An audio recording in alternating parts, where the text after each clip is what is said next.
We are moving on to this. We're talking about sports and recreation, and development also. So basically, that is what we're looking at. The coaches, they are coming from all over Nigeria? Yes, the coaches are coming up from all over Nigeria, but we are more concerned about the ones that we see in Lagos every day, because those are the ones that we can correct whatever training they are not doing properly. But it's open for everyone all over Nigeria. We lack a lot of competition, so anytime that there is a competition for the athletes, we're able to come together and participate in it. I want to see one with the coaches team. How are you going to cover the assessment of the coaches? Well, there is a log. We have to know based on the age and the performance and what you expect to run from an athlete in probably in 100 meters. Now, what about the coaches? Yes, that's what I'm trying. That's what I'm coming to. Okay. Because the result of the athlete determines how well. It's just like teachers. It's the result of the student. You don't send a teacher to do an exam. It's based on the performance of the pupils, the ratio of performance. We know some coaches are professional graduates of athletes, and they can gather 100 athletes. Out of the 100 we're gathering, how many of them are crossing, making it into the national team or into the youth team? And that's how we're going to assess. If we see an athlete you have, we look over the years what the athlete performance are, which we have the records, and we see how well the improvement has been. And then we assess the coaches. And if we see you're not doing well, we talk to the coaches and we try to see where it's going wrong. Okay, preparatory to, you're talking about African Games, yes. The All Africa Games next year. Where's it taking place? The All Africa Games is taking place. Okay, I can't get that. Okay, let's that is not your talk, but that is not your area. So let's leave that. We are saying preparing the athletes that you're bringing in. How are you inviting? Which athletes are you inviting? You're not saying the top 10 in each area, because now you're talking about 300, 600. No, we said it's an open competition, so I can come. So you're very free to compete. We even have the masters. We like people like you to compete, so we have the masters. How many ambulances do you have? And talking about ambulances, that's a very good case. We have a full medical things taken care of by Macure Healthcare, and they are providing us with ambulance. Like I said, it's a coaches thing, so the funding is not much. So we depending on friends and well wishers and kind, and we have been surprised the amount of goodwill we've got in terms of medical work. Millions of naira is being donated free. We have the stadium, Teslim Balogun Stadium is public, but it's a very private enterprise now. It's a revenue generation for General Lagos State, and we have been given that free to use too. And even at the risk of the APC convention, we have been told that the governor likes sports, and we can use the arena during on Friday during the hours in which we wanted it. So the cooperation has been there, and we hope that athletes will just come in and then they will join us, and then they will perform very well, and that's the hope for Friday. Okay, let me just take you a little bit back.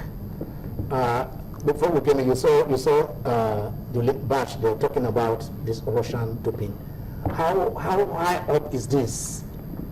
Oh well, I can talk to you with two caps. I don't know which cap you want me to talk on. You can use good caps. Because I can talk to you as an ex-athlete and as an athlete, social athlete in the sports sector, or I can talk to you as a member of the board of the Nigerian Olympic Committee. More money. But basically, there is no evidence to that now, and the Russians have denied all that. But the issue of drugs has been a very major issue. In fact, systematic doping. Yes, in whatever form you call it. There are two things that are killing sports in the world generally: is drug and match fixing. And those are the two things that they are fighting, not only within the Olympic family, not only within the sporting family, even Interpol is fighting that. So it has even got to a stage that drugs now, it's pushed. If it's happening, that is not just a sporting offense, it's a criminal offense. So you're going to be charged if you're caught violating a doping offense in Italy. You're going to be charged sportingly by being disqualification, sanctions. But when they finish with you, you're going to be charged as a criminal offense, and you go to jail.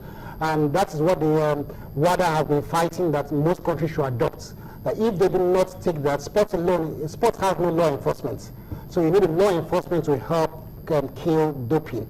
And both doping and match fixing. Match fixing is even worse, because sometimes a lot of betting goes on that does not really affect the outcome of results. You can bet for who wins the toss. You can bet for who takes the first throw in, and there's so many things that go on which it's very difficult to detect. And sometimes people's lives are in danger, people's careers are in danger because they are being corrupted today. So it's an issue I feel one day you really have to talk about and educate Nigerians that doping is bad, and we've seen it in Russia. And once it comes out, it's blown out and embarrassed the Russian government. I feel in a way that there's some political undertones to it, but still, it's something that should be investigated, and we should really know that everybody should know that we are running clean. And when you compete in any kind of sports, you know that the other person is, it's a competition. It's a competition. You know, when you're reading out some of these things that people bet on, you know, you just talked about this toss of the coin. Yes. And I think I watched a movie some years back. It's Bollywood movie. Bollywood. Two friends who, before they want to do anything, they always tossed the coin. And one is always, you know, he didn't know what to happen. So they were to maybe embark on a dangerous thing, and they tossed the coin. That was I want to go, that was I want to go, so let's toss. He tossed the coin and he went, and it's at the point that he was dying, the guy not opened the coin. And when it found the coin, he found out it was head. So either way, the guy, that means the guy was his life. He sacrificed his life for his son because he knows he wants to go and do that. So probably, like they said, if they want to do tossing the coin, you would think it is head or tail. Can I just bring something that's very close to home? And unfortunately, it's an investigation in which FIFA did, and it involves Nigeria. And it actually involved the Olympic final. I think it was in 2000. We played Argentina in the Olympic final. And there's an issue on match fixing which is up in FIFA. And the match fixing, it didn't affect the result of the match. The Nigerian captain, and I don't know who that is now, I think was met by gamblers, and he was threatened that he should win the toss. He will pass the ball. They had made some bets that Nigeria will take the kickoff. And he was already harassed that if he misses the kickoff, if he loses the toss, he should go and beg the Argentine captain that they should take the kickoff, and Argentina should choose which side they will go. And what we heard about it, and the result of it was that Nigeria lost the toss, and the captain went and begged the Argentine captain that his family is watching him, and they all want to see him in the Olympics, and it is a big thing in Nigeria. And the Argentine captain allowed him to take the kickoff. And the investigation reached FIFA that there was a brand of a syndicate of gamblers that bet on that. So you can see how it didn't affect the result. Argentina won the match, but you can see at the end of the day, it affects people's life. And if the Argentine captain didn't agree to that, probably the Nigerian captain would have been killed, or something would have happened, because he was confronted by the. So these are issues that are salient. Many people don't see it, we don't understand it, but this is what happens. And it's something that is really risking the existence of sports as we know it. Well, there is no way you look at it. People will just come out. You just had any. Take what is kickoff, but somebody is putting money. Did they say money is the root of it's not okay, money is just the root. I don't know what follows it. Sam said, let's come back to Copa Lagos. But yeah, on the same issue of gambling, I can relate it to Copa Lagos. I mean, our lead sponsor is 1960 Bet, but you still have to get. I'm going to pay. You go to pay.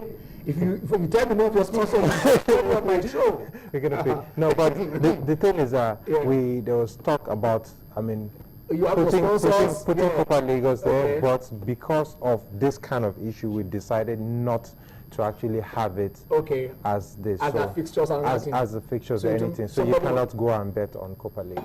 Okay, so those of you your ticket is, how do you think about it? You can bet on any other thing, but this Copa Lagos for now is for entertainment. Probably when FIFA has been able to upgrade it and say it is now a tournament where we can vouch for people, protect their lives, because probably that is a part of the challenges we're actually facing from our referees. We read during the week that they send them to England, or they've been there trying to get what is there. But if you teach them if they have the knowledge, the experience, and then the competence to perform the job, when they come back and before they are leaving the dressing room, somebody threatening them that if we don't win this match, you won't go home. What becomes of that?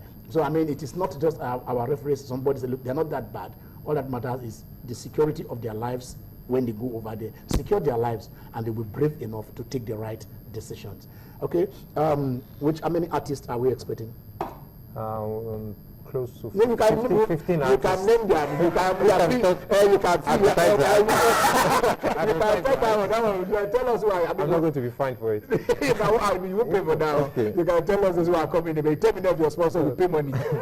No, we have people like Scales. We have Little Cash, the guy that did the Shoki. Okay. We have Pato Rankin. I mean, I don't have it top of my head, but we have about 15 artists. Okay. And then apart from that, that is the musical. That's the musical aspect. Which are the other entertainment and people expect? So we have a celebrity match. Celebrity match. Which you see the former footballers. You see JJ. Samson Siasia. You see the JJ, Victor Ekpeba, Waide Akoni, and Pastor. Who are they playing against? They're playing against the entertainers. So you see people like Ali Baba there. Okay. You see people like AY. That Mr. Ibu. Mr. Ibu. You see Nedu. Nedu from the Aki and Popo. Yes, you see Nedu there. You see Frank Edor. I hope he's not going to be the goalkeeper. No, he's a good player, surprisingly. So you see ex-international versus other celebrities. And last year we had Dibanj that played also, and it's usually a very good build-up just before the final. Which beach are they using? That Eco Atlantic in Victoria Island. Eco Atlantic. Yes, I had the former Bar Beach. Bar Beach. Okay, Bar Beach is not just there. Okay. Yeah. Former Bar Beach. Okay. The name have changed. The name has changed completely. I don't. You see, you guys take it easy on me. I know Bar Beach. I grew up going to Bar Beach. But when you say Eco Atlantic, I was imagining something that is modified, that is so far inside the Atlantic Ocean. I don't know just Bar Beach here. Okay, those of you are my age, those of you are above 50, it is Bar Beach. And those of you are younger, it is Eco Atlantic. It is one and the same. That is Isiaka, right? Isiaka Olawale. Yes. The guy has become a legend. He has become a legend indeed. Yeah. In terms of, he's one of the pioneers of beach soccer and the very skippo. The skippo, yeah, Olawale. And there are some other players too, like Okemiri, which is a fantastic story because he has one eye, but that one eye complements for every other team. He has like eye of an eagle. Is he playing also this tournament? Yes, he's playing also. Those are veterans. They're veterans.